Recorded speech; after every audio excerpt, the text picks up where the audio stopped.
Tinny from Mini Bowl Design, and today I got all kinds of things, or tonight, I've got all kinds of things to talk about. It must be like 7:15 right now here. It's definitely dark out.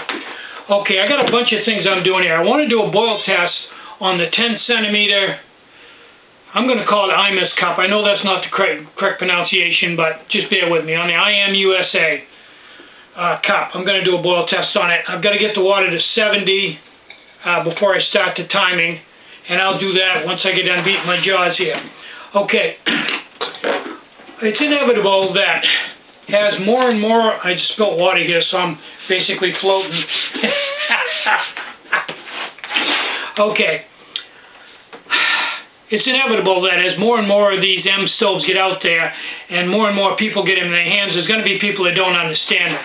I've gotten an email from one, it's not common, but I occasionally get one, a gentleman who got one, an M2, and had all kinds of problems. Well, so I'm going to very quickly go over this. I got some really neat stuff I want to show you, but I want to get through this. Okay, when you fuel these stoves up, if when you get done, the silicone is all white, that's because you overfilled it. I got to let the cat out. Zeke, you going to go out? There you go. That's because you overfilled it, probably in daylight. I would recommend that when you do these stoves the first time, and I probably should put that in the directions, that you do it in low light, so you can get the top wick wet and light it, and then slowly fuel it. And with this small fuel line, it's pretty easy because it's slow.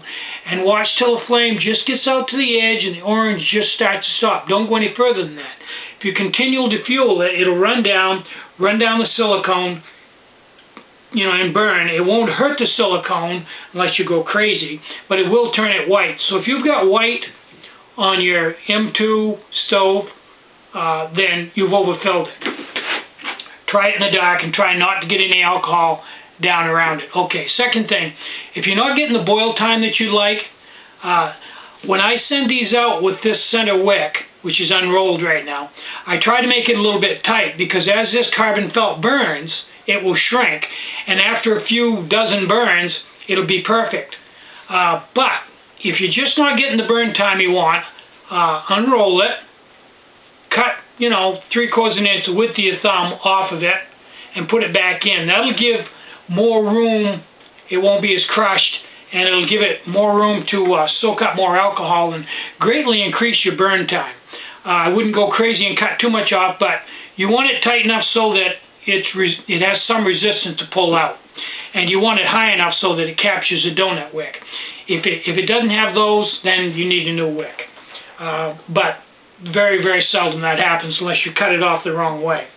Okay, now, second point. This IMUSA, you pronounce it, I can't. I'm going to make, and this is good, I'm going to make lids to this. I haven't got the disc in the mail yet. I've ordered it, and the 2 discs haven't come yet. When they do, I'll turn them and make lids.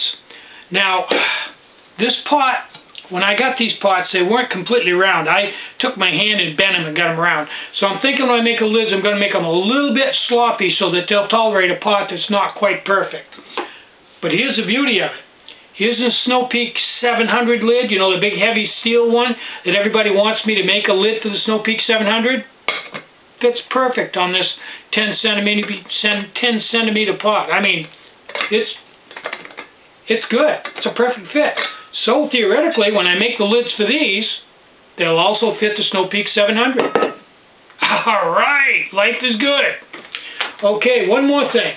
I've got one person who thinks I didn't give John at flatcatgear.com a fair shake because I told people how to make his stove.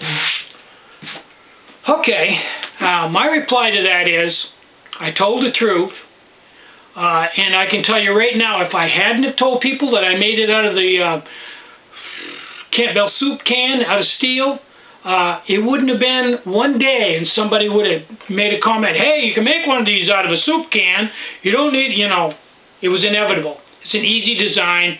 It's basically a high-class cat stove. Nothing fancy. I'm sorry. I've always said, if you make a better mousetrap, somebody will copy it and sell it on eBay.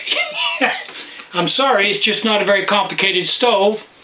The only secret to the whole thing, forget the jetting, anybody could have jetted it and made it work. I did it. I just looked at it and just took a shot in the dark at jetting it, and mine worked okay. Not as good as his, but it still worked. The hardware cloth pot stand, that was a no-brainer. I mean, I don't even take credit for that. 3 loops of hardware cloth, you know. And then I adjusted the height of the stove instead of adjusting the hardware cloth. Anyway, that's going to happen, you know, and should I have not said that? No, absolutely not. My cult members wanted to know that, and that's what I'm here for, is to serve the cult. If somebody makes a stove, and I'll advertise it if it's a good stove, and that is a good stove, and people will buy it, regardless of the fact it can be made out of a Campbell soup can. A lot of people are not going to take a Campbell soup can and sit down and cut that thing to the right length and then punch holes in it and all that. They're just not going to do it. People don't want to do that. So he will sell a fair amount of stoves just because I've recognized him, and I'm talking about him again now, so people are going to go to his website, www.flatcatgear.com. John is the guy's name. He makes a little ISO clean stove about yay high that burns isopropyl alcohol 70% and doesn't produce any smut whatsoever, any soot. Doesn't produce any soot whatsoever. Fantastic. I made one out of a Campbell soup can. You can buy one for him for $24.95. Enough said. We're moving on, and if anybody makes another comment about that, I'll just delete it. If they keep it up, I'll block them. I'm done with that. I did a service, and that's the way it goes. Okay, now we're going to do a boil time on this pot using a Snow Peak 700 lid. I'm going to put it on here, bring it to 70 degrees, and when it gets to 70 degrees, I'm going to hit the stopwatch. We've got 1 cup of water in here, and we're going to find out how fast this comes up. I think the other ones we did were like 3 minutes and 30 seconds to 4 minutes. We'll see where this one falls in. Okay, so I'll do that. Once it's boiling, I'll turn the camera back on and tell you what I came up with. Okay, we've got a boil, and it came to a boil in 3 minutes and 22 seconds. That makes it one of the faster pots that we've used so far. It may even be the fastest within a few seconds, one way or the other. Yeah, that's and I can tell just by the size of the boil I'm getting for the amount of heat I've got there. Yeah, this is a good one. It's solid aluminum, and I think aluminum is mathematically the best material to boil water in. It has the best conductivity. It conducts heat the best, and it's a wide base pot. It's got a nice wide flat base. It's aluminum. It's as big as a Snow Peak 700, I believe. Just a little bit bigger than the Snow Peak 700. Yeah, that's a good one. So these pots are turning out to be really promising. So I think that's everything for tonight. I'm Tinny from Mini Bull Design. Get out and hike, take a friend, enjoy the great outdoors, and more important than anything, try to have a really great day. Bye-bye. Oh, I just turned my computer on to upload this video, and I went to the website to check real quick. Those 50 pot rings I posted at $2.55.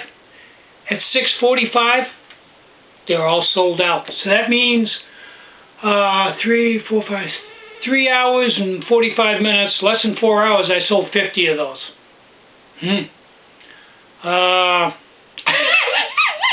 Guess I better reorder, huh? Bye-bye.